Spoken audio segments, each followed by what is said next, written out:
which Nigerian youth are taking to drug is becoming alarming and, of course, assuming a dangerous dimension. On the 7th of October, this month, I'm talking of this month, 2 Nigerian youth were found dead in the garage of their home. They simply drugged themselves to stupor and their lifeless bodies were discovered in the garage. The news hit the nation so hard, and it brings Nigerians' consciousness to this problem that is prevalent amongst our youth. Where do we go from here? We're talking of dreams cut short, lives taken in their prime due to recklessness and, of course, drug abuse. So this morning, that will be the focus of our discussion on Frank Talk. And I'm privileged to have in the studio a consultant psychiatrist, Dr. Adeoye Uyewole. Is more like a medical consultant here at RAVE 1.7 FM. You're welcome on the program. Yes, good morning. And joining us live from Ado-Ekiti, the capital city of Ekiti State, is Dr. Dukun Adedeji, medical doctor and the national coordinator of a faith-based NGO that caters for the treatment and rehabilitation of drug addicts. Doctor, you're welcome on Frank Talk this morning. Thank you very much. Good morning. It's nice having you. I Sadiq My this pleasure morning. too. Oh, it's very well. It's still so quiet. Thank you. But I know it can be a lot better, but it's good. Thank you so very much. Let me start straight with you. You are the national coordinator of a faith-based NGO that caters for the treatment and rehabilitation of drug addicts. How prevalent is drug addiction in our society, especially among the youth?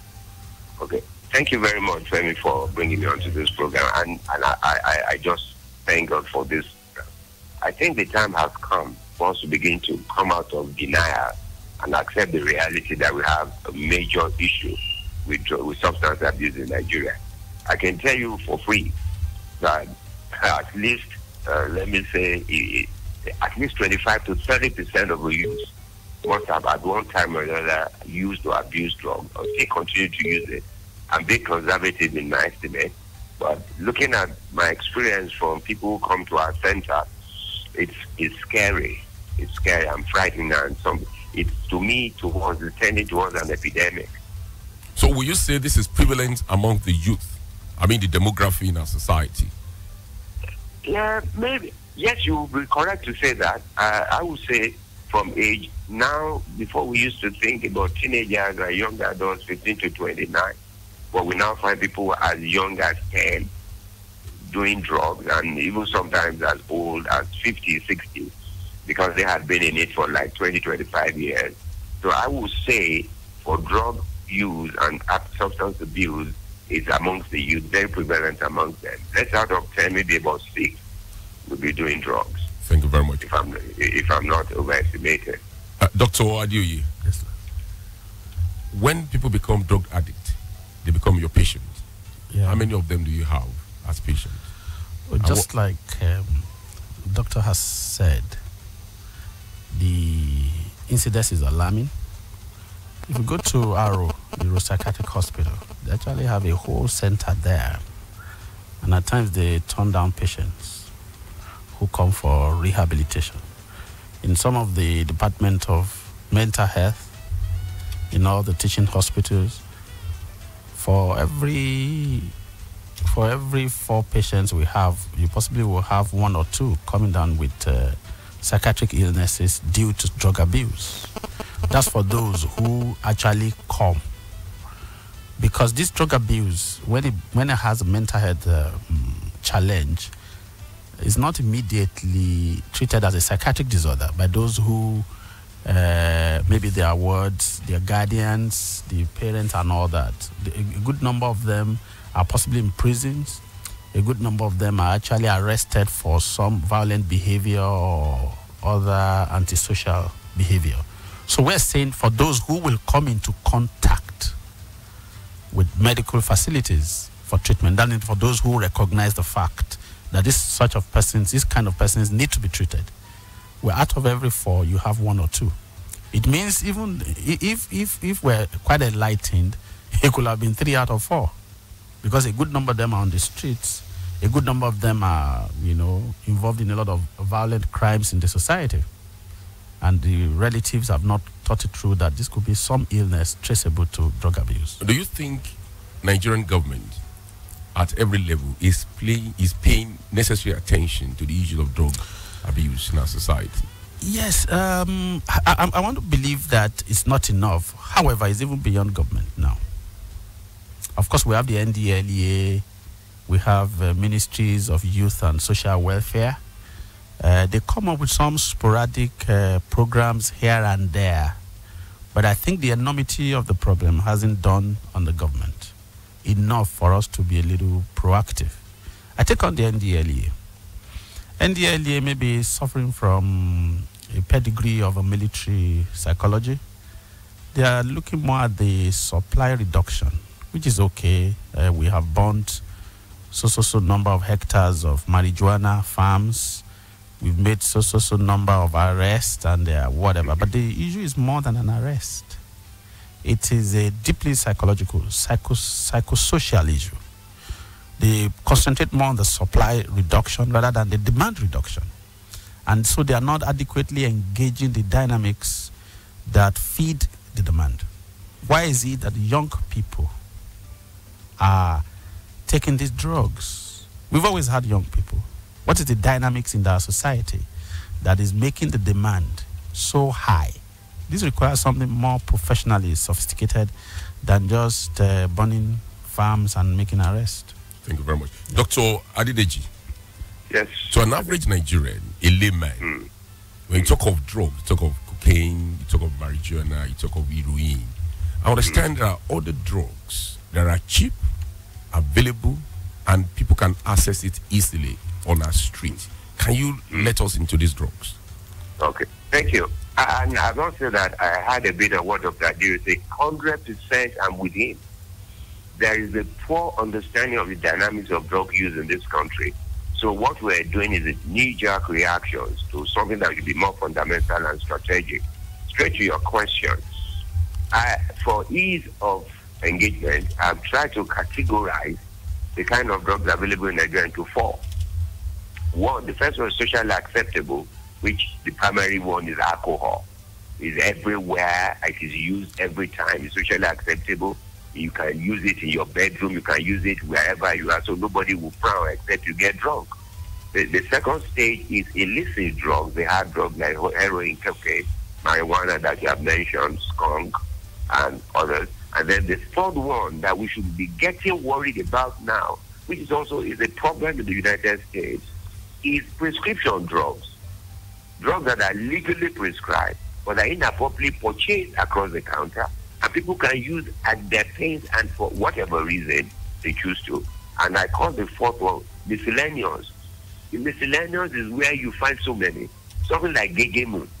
Gegemu is a plant that people plant behind their houses to drive away snake. Students have found a way of using it as a very potent substance that they use at parties and all the rest. And also the fruit of it is dried and then either used in alcohol or sneak. And also you have something like flakka, which is common in the US. You have something like zakami seed, which is very common in the north. And then you come to something like diesel, turpentine, nail polish remover, gum, glue, methylated spirit.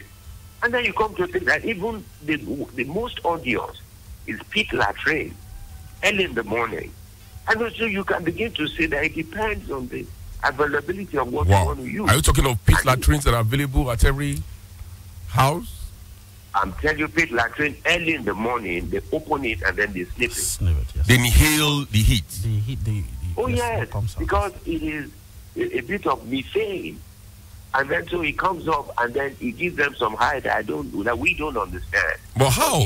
That smells bad. It stinks. It does. But all the things that they do, I think that unbelievable. They get this very dirty part of the gutter that has been together for a long time and not closed.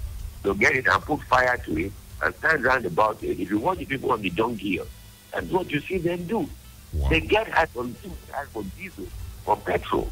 So, you see, I'm not sure there's anyone who has a total vocabulary or the total, should I say, pharmacopoeia of the drugs that people use. Every day, new ones are coming in from experimentation. best, for instance. You want to say something? Yes, and that's where I also take on the NDLA and their approach. They are still operating from the Gazette from the United Nations on drug abuse or something, UNODC, something like cocaine, heroin, and all that. What we're saying is that the scope that their Gazette covers is much more than those generic ones. I mean, just like the list Dr. Adedeji has come. These are the issues in our society. And you want to arrest people with marijuana, people with cocaine. How many will you get? There are other drugs that are locked up in our cultural facilities, socio-cultural facilities, that these young people will take freely and will do possibly worse damage even than cocaine and marijuana. And so NDLA has not yet opened up. Not just NDLA, the Ministry of Social Welfare and all other people that are interested in taking care of the youth have not, because definition of problem is one issue in this country. We don't sit down. It's like we are quite defensive or afraid of our problems. So we have not really defined, because the list itself, if you look at the Gazette that NDLA is taking on and what has been listed, you will see there's a disparity. What I mean by disparity is that, of course, you see some kind of concordance, but in terms of the ones that our youths are using and are causing much problem, the Gazette may not have actually captured it. Now, if they have not captured it, what are we doing? How do we engage it? What is the source? What is feeding it? These are pertinent questions. Yes, sir. Yeah. Dr. Adiri, yes, sir. I really appreciate your interest in this, yes, sir, and your knowledge about this. The thing is, let me give an example like he is saying. Benylin with codeine is a normal drug prescribed that used to be prescribed for cough. Now people use it straight neat as Benylin with codeine, or mixed with Coca-Cola or Pepsi-Cola or Lacasera. People in institutions, they garnish their Indomie with marijuana. They boil rice, they cook fried rice, they cook beans with marijuana. They brew it like tea. He says, my problem with MDLA is this, and I've told them, because we engage. And it's also for what Dr. Adiri said, the knowledge of the government about drug use is so pedestrian. Wow. And it's too circumscribed to make any value. So they don't really care. They don't know. Dr. Adedeji, thank you so very much. We now have a fair understanding of the number of drugs that we have out there that the youth are abusing. But let me ask you this question. Why are people being driven to drug abuse? Is there something that is happening in a larger society that is drawing people? Is there an inner strength that we need to have that they don't have? What is actually happening? Why drug abuse? Let me just say a few things. Number one, drug abuse is like part of the systemic devaluation of our system, and any nation around us is a global problem. But we can deal with it at this level before it becomes an epidemic like it's becoming in America. Let me tell you a few things. One, the parents are no more there. There's no parental guidance anymore. The values are eroded. People do things. The children they live in dissonance. They see their parents say, don't do this. The parents do those things. Not only that, and then you see that children today are too young to go to school, and we are pushing them to school. You see a 14, 15-year-old in university. What is he doing there? And when you ask him the course he's reading, he gives you a course. You ask him why. He has no reason for reading the course. The boy graduates at 19. He doesn't know the value of responsibility. He doesn't know anything. So he's very vulnerable to manipulations. He's very vulnerable. And the peer pressure is everywhere. And then the drugs are available and nobody's doing anything about it. No knowledge about the drugs that are available. And the thing is, let me tell you, for me, I think drug abuse or substance abuse is just a symptom of what is going on within the general society. Dr. Adede just spoke about lack of parental care. Yes, please. Monitoring. What are the other social disconnects? Yes, I will also take a cue from what he has said. I think an average young person is either angry or afraid of the future, or is frustrated. Angry at what? The society. Let me tell you, there are a lot of things happening in our society. A good number of these children have seen some of their parents not being paid for 12 months, pensioners not paid. They see, on the other end, people stealing money in billions, and basic infrastructure is not being made available. They go to school, they face the fact that they may not be employed. They see their parents go through struggles to keep the family together. So they are entitled to some level of frustration. And then anger. And then they become unruly. Even when the parents are saying, don't worry, things will get better. There's some degree of hopelessness that envelopes them, that for their young minds, they may not be able to handle. We older people may come up with some kind of philosophy, either religious or otherwise, to handle our frustrations. But these are young minds. Don't forget, teenagers have what we call hypothetical deductive reasoning. They form hypothesis, they want to deduce. And in their hypothesis, when they find a gap between the ideals you are selling to them and the reality, there's some measure of frustration. And they want to treat this frustration. However, even our parenting styles, we want to use the same style that our parents use for us. Our children are more challenged. We're living in we're living in a global village now. The amount of information, the amount of things they are exposed to, they don't need to go to America, they don't need to go to London to be exposed. And this also has an implication on their minds and on their expectations. And when these expectations are not met, or we deny them even from home, that's the primary socialization. People still use this military style of parenting. Daddy and mommy come from the bedroom like a supreme military council to reel down what they want, the do's and the don'ts, without engaging them. They want to talk. They want to protest. They want to engage you. They are in their room. They are human beings. We should stop looking at them like teenagers. They are people with needs for connection. Are you advocating for us to give them more latitude? Not just latitude, engagement. We talk to them. Let's hear from them. We should stop talking, and really now talking down at them. Yes, talking down at them. Let them speak out. I mean, for instance, my son. Yeah, Dr. Adedeji, before you say that, if I might just interject. Yes. Okay, quickly, and before you ask your question. Yeah. The thing is, there's a difference between freedom, giving them latitude, and discussion. Mm-hmm. We take decisions on the behalf of these people without discussing with them. Yeah. Oh, I want you to read next thing. You don't even know anything about his capability in school. You have never been to the Parents-Teacher Association, never talked to any of his teachers, you never looked at his paper, you never had a discussion with him. But because your friend's son wants to read medicine, and the ego trip of parents, you force your child to go and read medicine, he's frustrated, he's annoyed. He doesn't do well, then you begin to blame him. And then what does he do? He finds people who understand his frustration. Yeah, thank you. So I want to take you to this discussion of the need for guidance and counselors in our schools. Oh, yeah. So many people go to university to read guidance and counseling, but we don't find them in our institutions of both higher learning, even middle learning, or even low learning, as it were, if those words are allowed. And these youth are generally seen as very impressionable. They are vulnerable. Do you think we should raise our stake in terms of counseling of youth in our schools, Dr. Adedeji? Yes, thank you very much. You know, the thing that we don't do in this country, we are static and stagnant in our development. Or the way we used to do things. Today, people are facing more challenges than before. Technology makes it very varied. Every school that I've spoken, I've told them you must have a guidance and counseling unit. Every church that I've spoken, I've told them the same thing. You see, if you don't guide these young, it's not that you direct them, but you lay things there before them, let them be able to speak their mind, let them take informed decisions. We need to up the game in this country.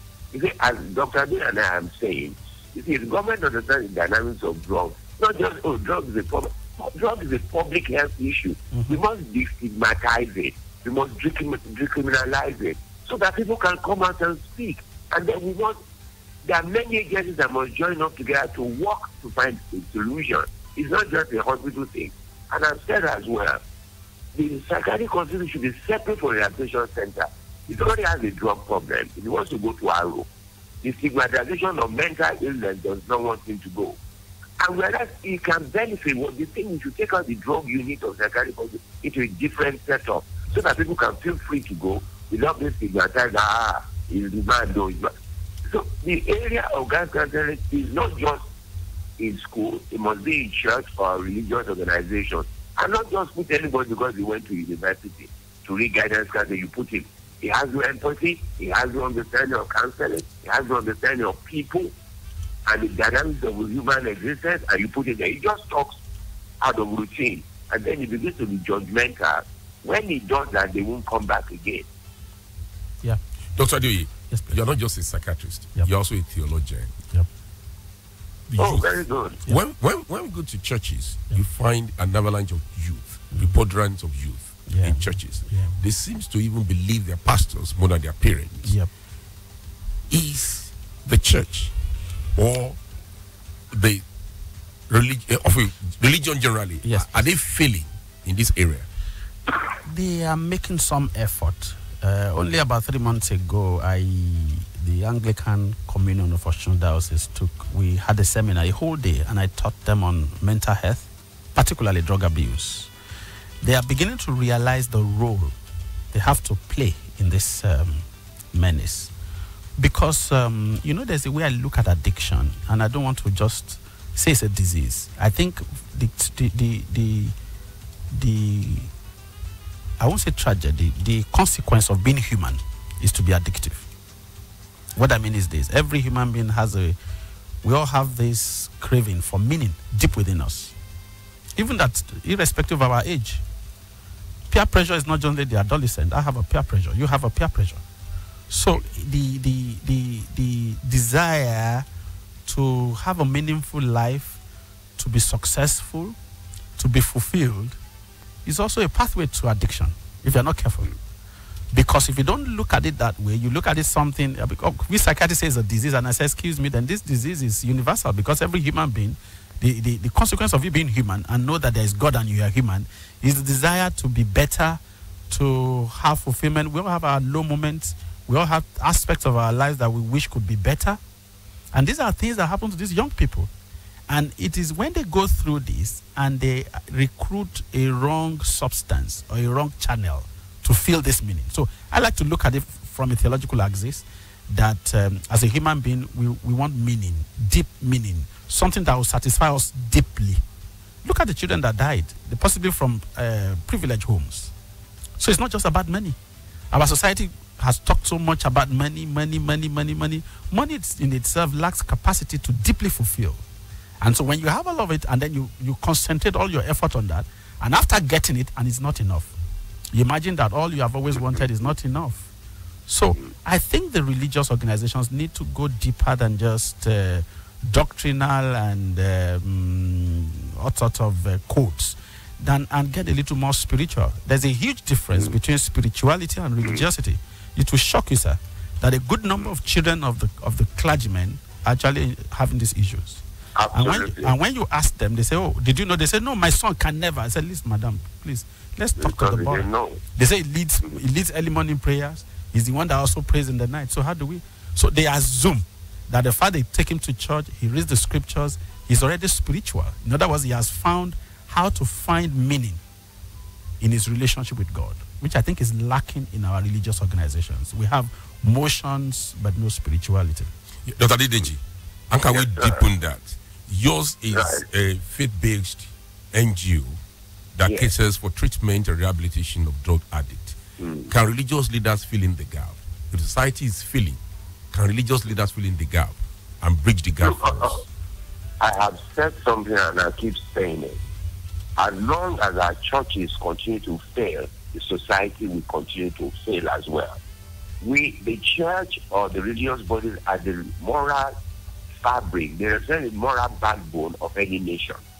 Let me tell you what I'm saying. I've told them in churches, we care about adult church because of the tithes and offering they bring.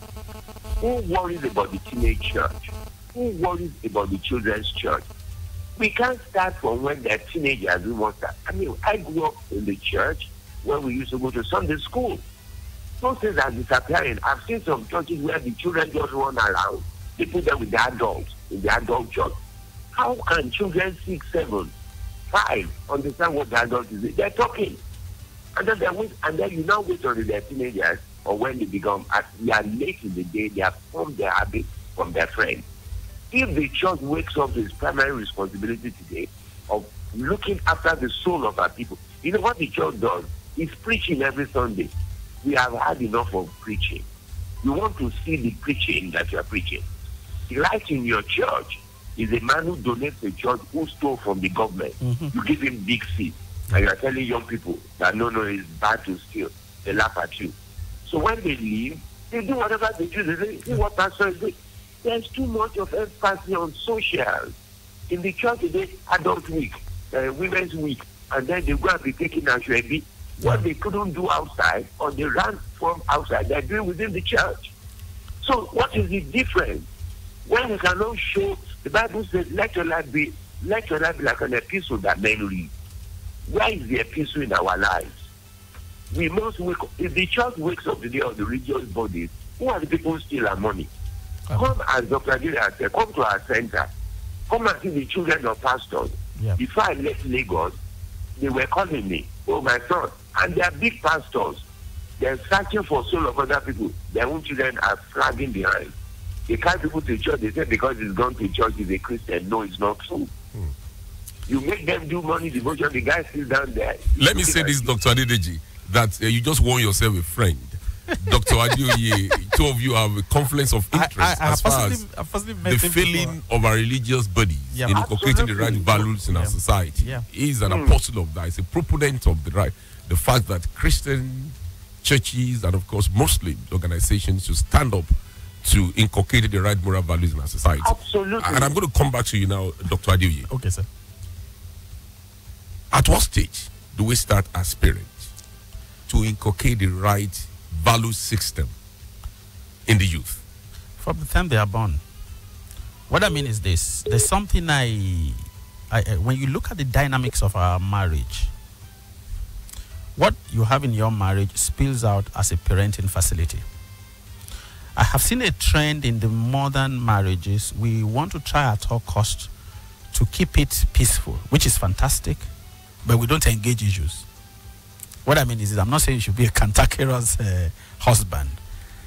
I see the modern marriage as a bargaining template where, the woman comes with what she wants. The man says, this is what I want. We have not always been able to come up with a synergy, which means you come, I come, and then we produce something that is bigger than either of us.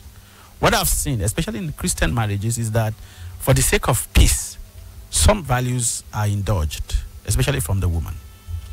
The woman begins to administer the children in the direction that she wants. They go to the particular school she wants. They do some kind of ceremonies they are doing ceremony from nursery to primary school, now primary school to whatever, which has some values, And then the children are beginning to feel that whatever they want, they can get it. The man also indulges it because I want peace, I want to love my wife, and whatever she says is what I will do. The leadership part, of which the man must be able to stand up to and say, please, even though we can afford this, if we look at certain principles of life, this child, we may be damaging him if we indulge it. I don't need to make you, my wife, happy while I damage my son. I don't know whether you're getting this dynamics. I get your point. Now, this dynamics is faulty, even in so-called peaceful marriages. So when a marriage is not centered on certain principles that I can respond to, my wife can respond to, and my son can respond to, some fathers can't allow their children to talk to them. Which a lot of times when they will say, Daddy, I don't like this about you. They're like dictators in their home. Oh, yes. Several times my son has actually challenged me on several things, and I make effort. It's not easy to be able to respond to his challenges. And I explain to him. I want to make effort to continue to explain. Most often times, because of our patriarchal culture, children are not allowed to express, and they are in a different kind of an environment where they want to also say what is on their mind. I told you they are angry, they are frustrated, and they have fears. Let them come out with their fears. Then we will know how to engage them. Dr. Adedeji, each time we have a societal failure like this, there's a pedestrian path that we all took, and it's becoming repulsive to me because not acceptable as far as I'm concerned. We've turned government to a bunching bag. Of course, we heap blames on government, at the doorstep of government. Do you think we can use the religious platform as a veritable channel to preach the gospel, this gospel of anti-drug abstinence and, of course, moral values? How can we deploy the religious platforms both Muslim and Christian platforms. Yes. I can tell you for free that is probably the most ideal in our circumstances, because they see many more people than any organization, every Sunday, every Tuesday, and whatever. But the thing is, what are the values of the churches or religious bodies themselves? What do they count as important? Is it they build castles in churches, put pipe organs, put AC, but they are not building the souls of men that will maintain that church. The church is not the building, the church is the people. Until the religious leaders themselves understand their purpose. Yes, and what many of them are not called. Mm-hmm. They're just walking into this thing because of the values they get. Merchandising. Yes, merchandising religion. That's what they're doing. That is what Nigeria has become. Very unfortunate. Look, as Dr. Ade was saying, let me say to you, I've asked people, when you are courting to marry, what do you discuss? They don't discuss anything of value. They just discuss, I want to buy a new bag, and my friend bought a pair of shoes. So they say they've been going out for 2 years. They don't know themselves. They don't have principles they stand for. They don't say, in my marriage, these are the expectations for my wife or for my husband. When parents are bringing their children up, they put so much attention on the girls. Oh, I want to be a good girl. But we leave the boys. Mm-hmm. And these girls go and marry the boys we left. Mm-hmm. And then we have a disrupted home. And we say we are cancelling. Look, the thing is, we need to wake up as a people. We need to go back to a foundation of parenting, foundation of human existence. Why did God create man? For what purpose? Many people don't care anymore as long as you are rich. If we don't begin to change these values, and then we shout, government is not doing this. Is it government that come and tell people in Shita not to sell drugs? Yes, there is a general policy framework. Yeah. But who are the people to champion it? We talk about corruption. Oh, government is not jailing people. The lawyers stand against them in court. They stand for their 32 sons to defend one man. But a man that is fixed in Igbaroke, who stole Gary, he has no lawyer. They put him in jail for 2 years. How can that be happening? Yeah. That's not justice. Yeah. And these are the people who donate church buildings to churches. Yeah. And we know them. How much do they earn to do the things they do? Nobody. When I was growing up, if you buy a new car, your father will ask you, you can't even bring the car home. But today students buy cars. Yeah. And your father will be happy that my son has arrived. Yes. Oh, yes. And then they will say to you, see your friend, he's already built 2 houses in the village. What are you doing? I don't know what my friend does, but I know what I do. And they care less about the source or the sources of the food. The religious organization should validate. Thank you very much. Dr. Ade, you spoke about the NDLA being a product of a decree and that they are still subsumed in military mentality, as it were. Do you think we need to pay attention or review the terms of reference of NDLA to make them more proactive, to respond to contemporary needs within that space? With this discourse, you will see that a lot of issues have been raised, and the NDLA is just on its own.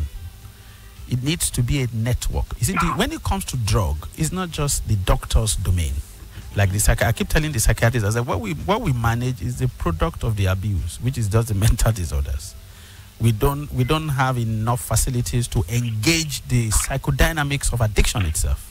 And when you're looking at the psychodynamics of addiction, you're looking at culture, you're looking at education, you're looking at commerce, you're looking at Ministry of Youth and Social Welfare, you're looking at any organization that is responsible for employment, you're looking at the church, we're looking at the mosque, we're looking at African traditional religion. So we're looking at we're looking at a multi-dimensional perspective.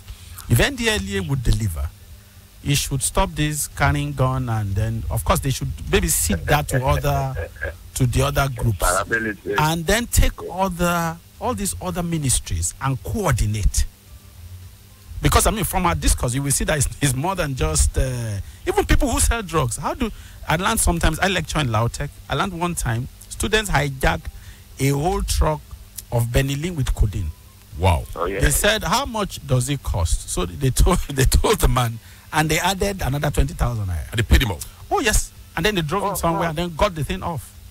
Of course. And he had to call the people he was going to supply that he possibly had 1 or 2 issues. And that's very common. And it's a better deal for him anyway. Yeah, but the question now is this. How do we... Now, the company... Yes, sir. Yeah, doctor, please speak there. Doctor, you're about to say something? Yeah. Dr. Adedeji? Yes. You see, let me tell you something. If we do not review NDLA, we are wasting our time. Yeah. What am I saying to you? There's too much of emphasis on interdiction.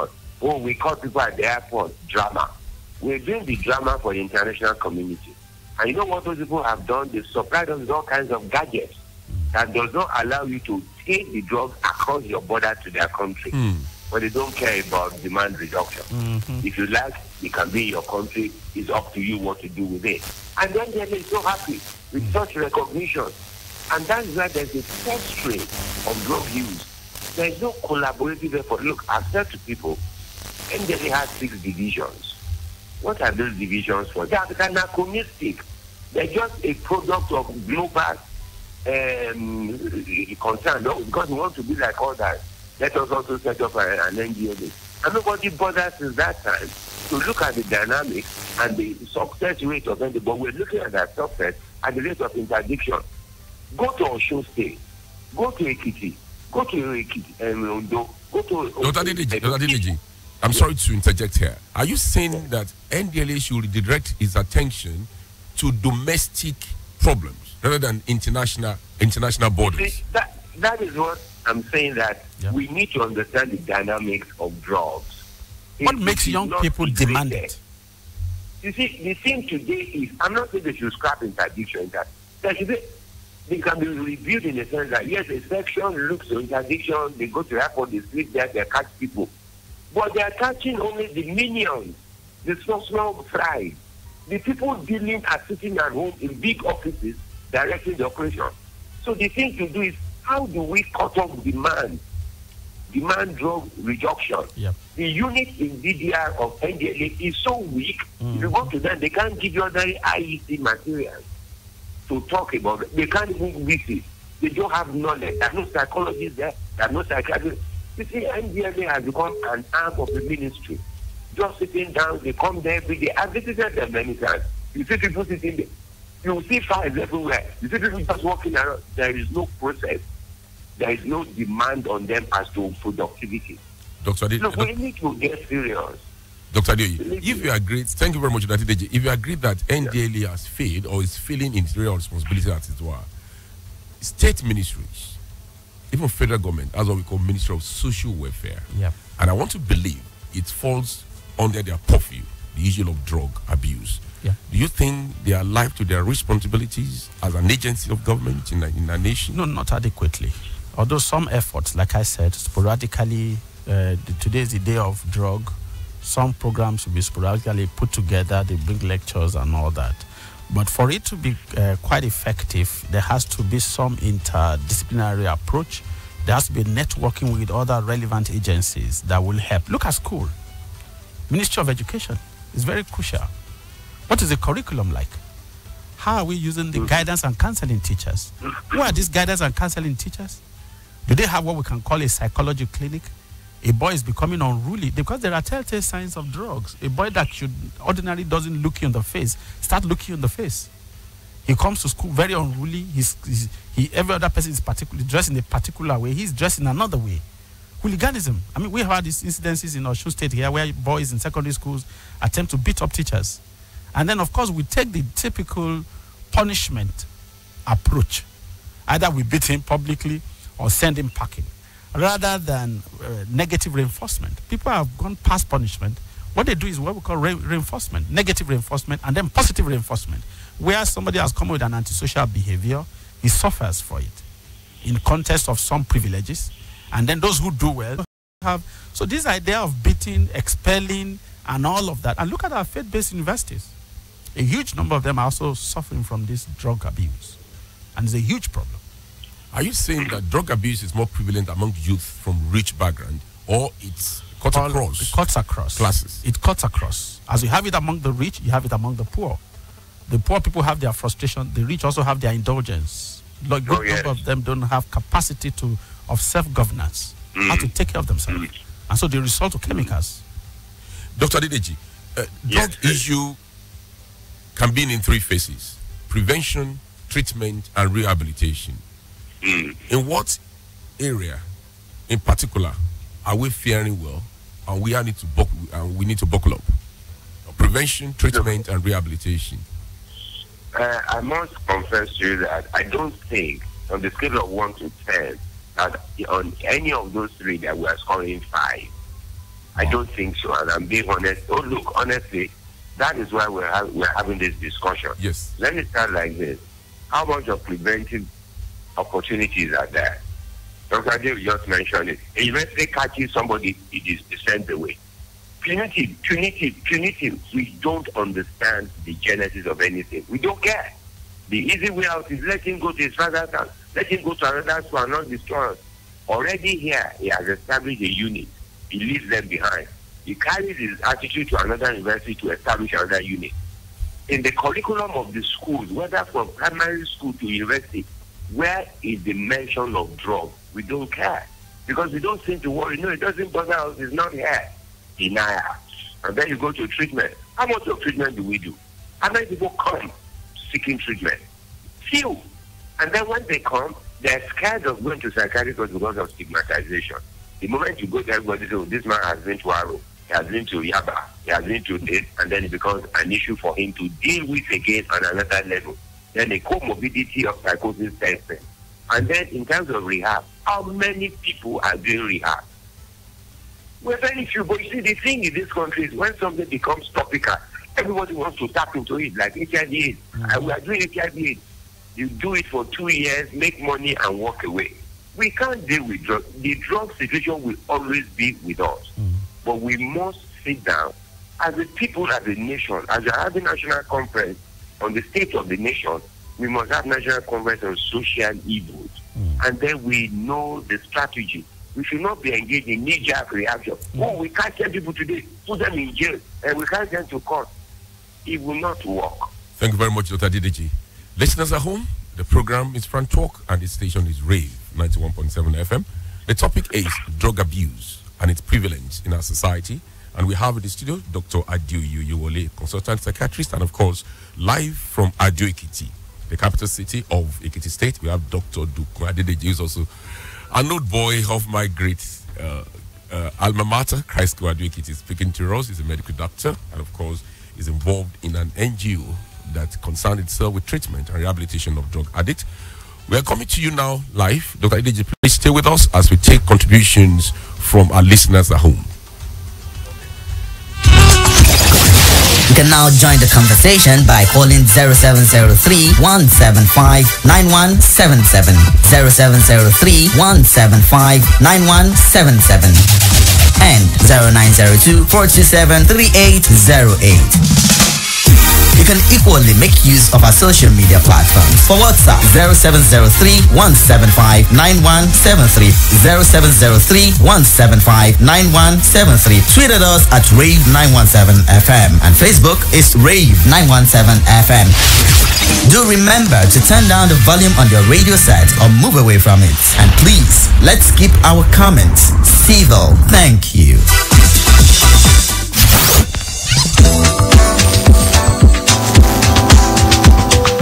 Good morning. Hello, good morning. Good morning. Your name, where are you calling from, please? My name is Akin Adeye. I'm calling from Oshogbo. Pleasure. Your contribution. I enjoyed the discussion this morning. Yeah. You have greatly dealt with the points there. However, the discussion, they sort of limit themselves to youth abusing the drug abuse or something like that. What about those people that will take to be VIP that are into these drugs? We have them in the National Assembly. We have them as governors. We have them as captain of industry.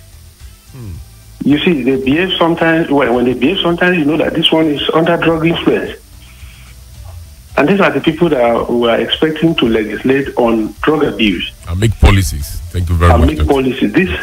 So I want them to talk on that. Thank you very much, Mr. D. Good morning. Good morning. Hello, good morning. Good morning. Your name, where are you calling from, please? Hello? Good morning. Your name and where are you calling from? Good good morning. Good morning. I'm calling from Kenya. Okay, your contribution, please. Yeah. I must really commend the two speakers. They are really spoken at length. I don't know what to say. You know, I will classify this into two, as sociologists used to say. Are you listening, please? We are listening, please. Okay. You find one as a deviance and one conformity. But the reality is that all these youths they are abusing drugs. It starts right from home and what society also put in place. They were talking about the religious body the other time. And what are they doing in respect of this? It's not all about we are collecting money. Come on, be tight and all that. What are we really putting in place? Thank you very much. Now, on our Twitter handle or WhatsApp platform, good morning, Mr. Femi. To rely on NDLA is just another level of self-deceit because rather than handling the issue of drug, the NDLA now go about looking for Yahoo boys to extort money from them. Sam from Ushubu. Another one say, good morning. The case of drug abuse in our society is at alarming rate. This is not unconnected with the way our law enforcement agencies are handling it. The reality in the society is also contributing immensely to the growth. I suggest government should bring up a measure to curb the act. Shegun Omowumi. And the last one, good job, Femi. A great job to the guests as well. I'm glad the doctor touched on happiness as a cause of substance abuse. In fact, it's one of the biggest causes. We sure need to listen more to people like this. Thank you, Omokoje from Ushubu. Another call. Hello? Hello, good morning. Hello, good morning. Good morning. Your name, where are you calling from? Yeah, Mr. Law from Malaysia. Mr. Law, good morning this morning. Hello, good morning. Good morning, Mr. Law. Hello? Good morning, Mr. Law, your contribution. I'm sorry, another call. Good morning. Hello, good morning. Femi Adefila from Osogbo. Mr. Biodun, good morning. Your contribution. We have two problems of this drug abuse. We have a law enforcement problem and political problem. Just go to where they are selling all this marijuana. You will see all the law enforcement people that they are coming to them, collecting bribes from them every day.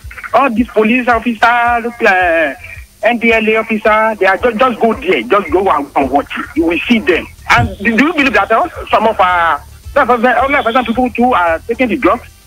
And that's our political problem is that all our political orders, our governors, senators, they are just placing all these people that are smoking this in their hand. They are using them for their